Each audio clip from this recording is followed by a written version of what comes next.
এখন আমরা বড়ি ভর্তা করবো। এই যে এখন দেখেন মরিচ মিঠাচ্ছি, এই যে ধনে পাতা মরিচের সাথে। এখন আমরা দেবো কি টমেটো, এই যে এখন লচ্ছি আমরা টমেটো টমেটো এই যে এখন মজি, সবাই চিনেন এটা কাঁঠাল গাছে হয়।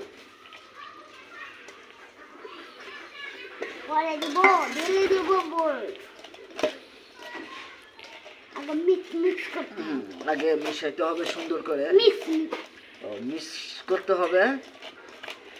এখন আমরা যা যেটা লবো সেটা হলো বড়ই, কেউ বলে হলো গাছের বড়ই, আমাদের নিজের গাছের বড়ই কিনা।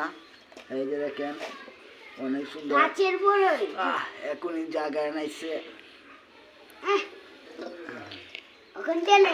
এই যে এখন দিলাম, ঢেলে দিলাম টমেটো।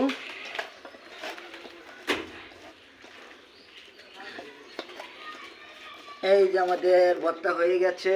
এই যে দেখেন কে কে খাবেন স্বাদের ভর্তা।